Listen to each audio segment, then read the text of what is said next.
International relations expert Farouk Al Wahab was starting interesting conversation when it comes to helicopter crash. Esi wo adanse akrofom ewo Ashanti region no. Ebusia interesting times ahead. Saso na Captain Kojo Smart wa dropping bombshells. Honorable Kwame Asare Obi aka A+ versus Nanado Dankwa Ekufuado. Asembe nesi. Matumebo na mesane nume masrawa. So be share video we na oba kire wadwen amam your comment section. Ho one subscribe ya masrawa. So oba subscribe to Trends GH on YouTube, Facebook, and TikTok. Bibia air Trends GH. Eba no helicopter crash ho ensensem a amanfo bebre na ebusua. Omo bisa question say eba ne sen a in the first place de busua helicopter na krampo no ekọ crash ye. Na oba ke ye ndra. His Excellency John Dramani Mahama Ghana Mampani o kire mu say omo di investigations na de kra no ahihye so helicopter crash ensensem ya obia ebisa questions ewo ho nia esi ya eno de helicopter na busua ekọ crash ye no eno na ye international relations expert Farouk Al Wahab eba no plane ho nsama eho na ye na fault was starting interesting conversations questions na de ni bia obisa no nipa na ohwe radar control ne so no time ben ena busua omuhu ye say helicopter no every radar no so. I think say in some na work no ebeboa with investigations because ebusua me ho adwiri me na me se afem pen some na work no information wo ho yetie no. I'm so sorry and sad over a country said Air Force and the controller and the owner of Ghana International Airport. The airport is managed by Ghana Civil Aviation Authority, and the flights in the airspace of Ghana is controlled by, of course, the same Air Force and radar control. Now say yes, flight, no other flight than a defense flight in the name of a helicopter. And they could do any helicopter that baby. We did any helicopter actually any bajo na holding. This helicopter we knew say about around the country. Moment the above to a year, Ghana Air Force, radar control, the helicopter no, is missing. They can't find it on the radar. Because it's a joke. You can't find it on the radar. What does it mean? It means say machine in your fire. Sir, you can't find it. That's to say you will not into you we say how many minutes was it allocated for that aircraft to go to Obuasi? No more than 30 to 35 minutes. Because the same flight now, you would go Kumasen 32 minutes, any 28 minutes African world, you would go Kumasen. That helicopter we or or the 35 minutes. Into so to 9:12, expected time of arrival here around 9:45. Into a year now, much Iran. Somebody should tell me ignorantly, I say, time Ben who said flight, a free leader so. And any flights are all a year military, a year more Air Force. Radar control a woman that is aviation for the whole. And our Air Force now to our machine. What coordinate flight, working. Radar control mean the a flight in war. That's a Farouk. That is a you tell the work and I was operative radar control. No, I was so a try home 24/7 on. Well, much more 24/7. Now, just not forget that there is a human error. Now, Ghana say a bar. We pay with technical questions to say, one can't tell you go and who are not good to win penny. A meaning say, but you radar control. Time then and not flight in a year, or 2 years and a flight, and to shoot and get a winner and get a monkey. Now, flight are all called Wasi, not about 35 minutes. But you should I know what to meaning say no one destination enclave. And to all kinds of flight in Iran are you flight and that time bay. And your what flight recorders, which is the black box. Any conversation in the cockpit, any conversation that goes on by the flying officers. So or this situation one or the record or the casa. In the time now, more radar control catch me. I catch on Mampenia, catch Ghana for. I chief of staff, Mijina Hospital, and it will say, Adiana, Ira, Niatise, Achuho, Umu. That time, when Timan Fan Council said, the flight took off. In Tabrofon Sobersha was say, 8 minutes into the flight, Koyota 10 minutes into the flight, 20 minutes into the flight, If you are 20 minutes into the flight, Air Force, any radar control can measure that and will do whenever. That is a time that 9:32 a.m. ho baby. Obianteshi, time Momo Cat's radar, Wayano, I will Air Force. Wama PR as a machine Irano. I'm walking out at 11 and more to Ellen. No machine actually penny in every. Hey, wow. A class of one say 10 o'clock. Papa Bacon here was say, what did you know in the watch at one way, Juma? But now I've got 10 cry name pound Ahibia. Where Bacon to interview, also they are no pana, na machine barbecue. In the interesting and technical details here. Medical say it will take that helicopter 35 minutes to reach your base. In the Sabbath, I know one always will do the destination. It will the cancer machine, Ira, Yatiate, and Yatambe.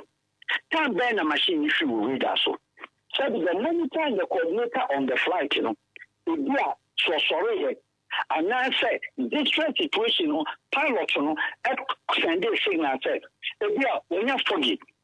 And now say, Ghana Army mechanic say, all machine, any helicopter military use it is equipped with what is called night goggles and a foggy goggles.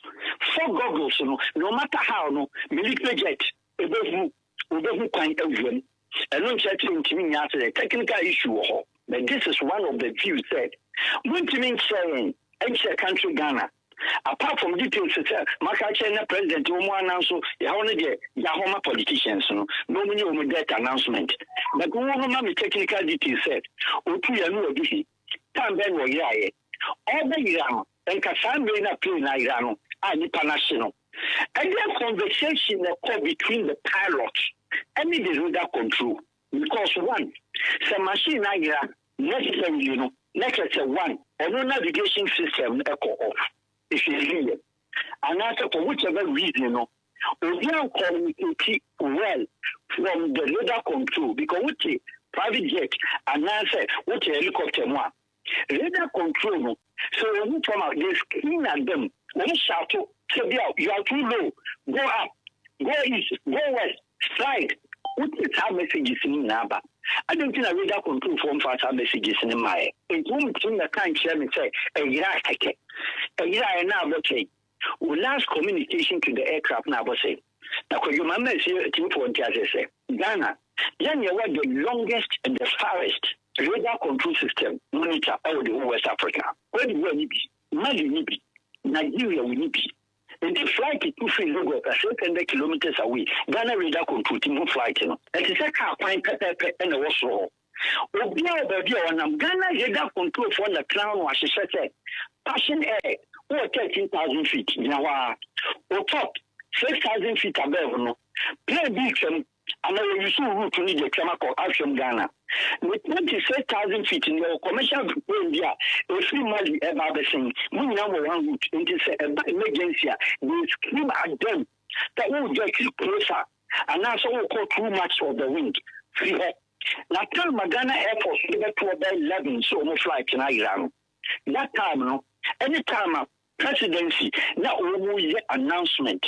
Let's say plane your confirmation.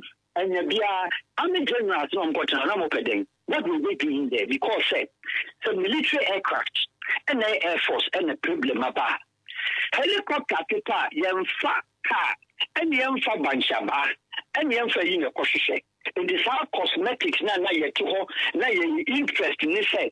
Government the Obama government information. Allow them. But no men in uniform, you have no business at the presidency. What are you supposed to do? You have one aircraft in your home. No one can see helicopter at the top of the helicopter and the coshe. Yamucha Ghana, I say more parachutists. And now say more friends, Air Force, only rope is form. And it's a multi measure, and I'm in a message to cry, say, simply not yet to Caribbean. When you study, I wrote them. Ghana Air Force, I'm far over to come flight, you know. Young first soldiers, soldiers, a training room, young who told the Ahoma Air Sunny. Yet when we call the air because that time no location, we couldn't do that because at that time, no, and 30 minutes, every flight, emergency, every flight from Accra. Air Force Base, and the Corona. Soldiers would have been on the ground they could have solved the situation, say, on to me, you said the power share, but go to my BP. That is what military is trained for. Now, helicopter theater, a military, they are more about Pakinisio. Now, call for farming, serving classes from Puma food. And at the whole country, where eyewitness report, we have the technical report, we have a technical report on my end. Ghana Air Force, Ghana Army, Veronica Ajo, Madame no, Lieutenant. And then make a gnadi my planet people Tambe, no Musa Ira. Who will radar control, make a break, because a radar control from Monica. And then in the goggles crying, they would have screamed and told him, say, Papa, who are inside the forest. And now, baby, I will be close to mountains. Then, Timama suggests you will race you.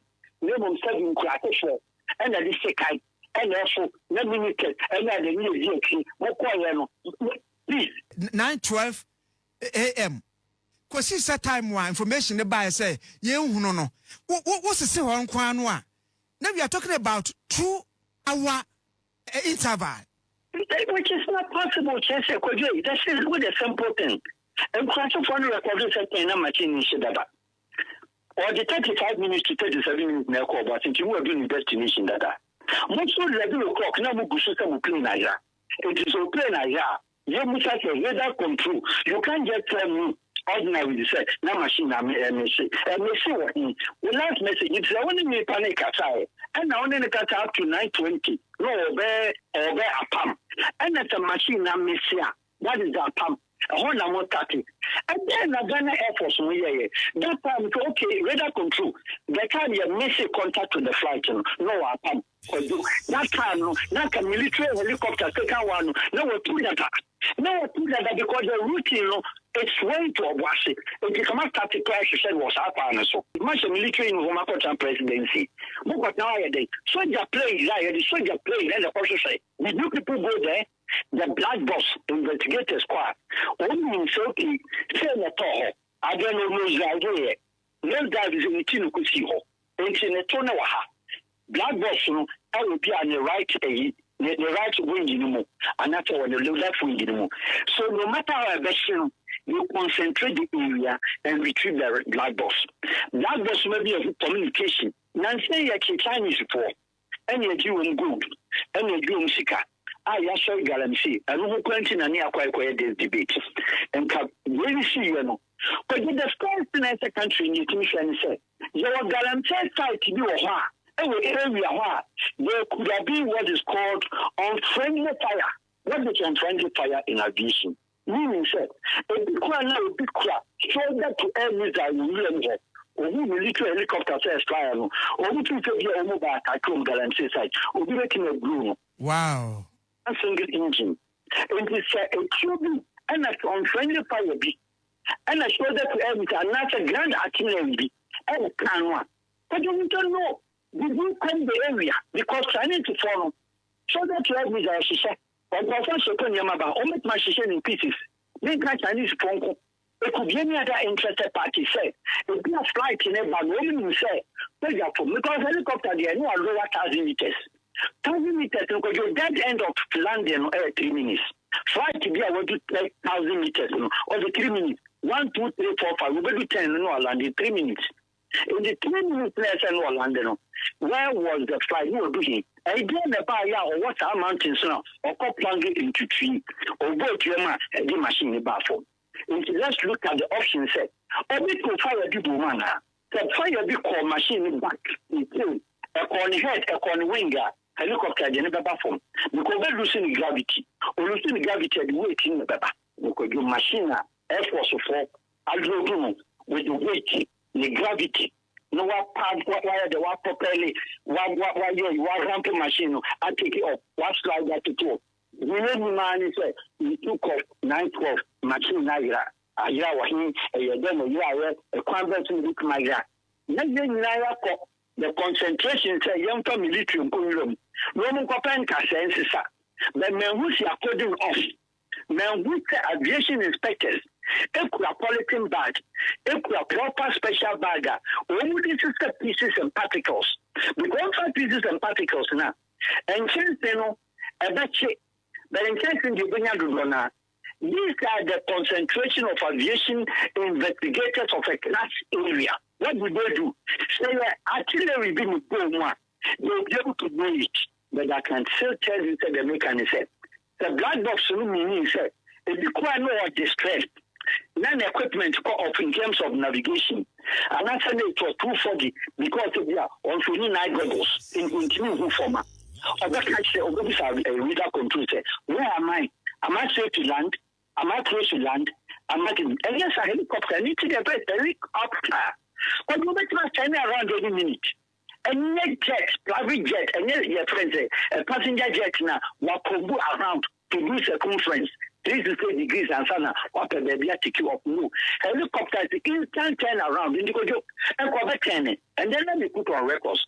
These are seasoned flying officers. Yes, you know. He flies. Only President Mama and President Baumyamna that they fly with him. We need to flying officer on your specialist and I say, only machine in them. We won't do that. They don't quite come back. They will not do that. We need the gentleman. They will not do that. These are boys that will fly machine in the VR. And the machine, I know that it is even service. I don't check accident in your. I don't check aviation incident in your. But the aviation incident coincide.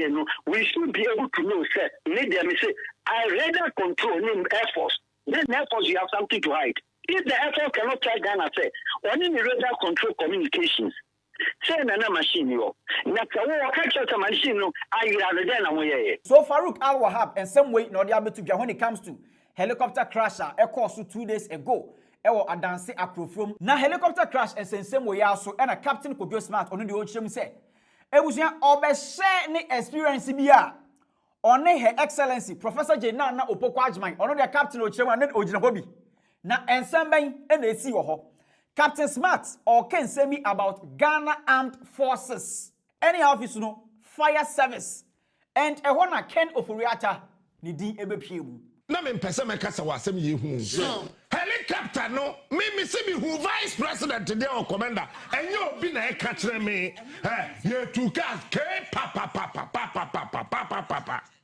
and ye koduru commander ye try vice president Professor J0KE Opoko Ajman mana beduru nyame adom obeduru ye helicopter de ne be si fom na ye nya wo mahene ahemfie ho Marita ye program na vice president kona okotena helicopter ni mu no ade ni tuo no na bisuro enu na menti ase ade yi de yi as a binika no binika enu kura po de say ya asa beti esi truck so awoso say ya me ntwi bi da nti ebia na pilot no na ebia sa na yetwi no nti memfa na sa mentwi helicopter da nti ebia na sa na tie but e peja ni mu pede soja ni no gina me nche say captain ade ebeduru ana Ghana Armed Forces for helicopters mienu omo two the whole Ghana omo two the whole Ghana o me so omo two the whole Ghana omo two me papa manim what does mean say so nyama hankini first all you can't be some sim fifre be say o hene ntema helicopters are wo so da for you too hey rade ya wo ya me ya because this we could have averted this simple and you watch choppers by 10 I will can Ghana hand was here every region be about kupa na kechen that would every region be about bakukwa do so do the enya for yes you better fly moto mu Ghana Armed Forces spend helicopter manual helicopter yentwi ni manual Ghana Armed Forces spend helicopter manual any radar monitoring device na wo mu no any bi asai eti etu enu ase etu enu ada no soldier for truck krata ba beto ha say na den got lost on the radar radar device na say da marita nya aduma eti etu manual elande manual eti plane be sia na say wo mabo Onye address mdwem. Oma be address mdwem. Me say vice president enye obi na bo mama ne na me gina commander park na so. Ya de maami kwotena me gina ho me nsa guachi. Mufo mu nyina amra. And a kasi, yo, kill, asalai.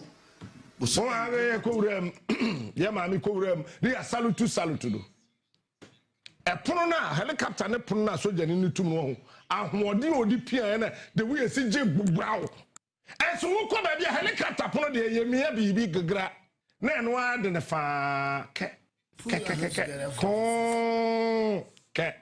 your hands together for NATO. And that casa when we have come Miami a pay. Can't say, what him? Who casa who force a door na katuma and call. Who piano boko at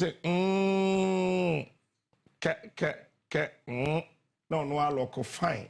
Cathedral no dey akwen bi aso. Who two car the kwan nim kakra wo drive here bisa. But said doors na anka automatically bra.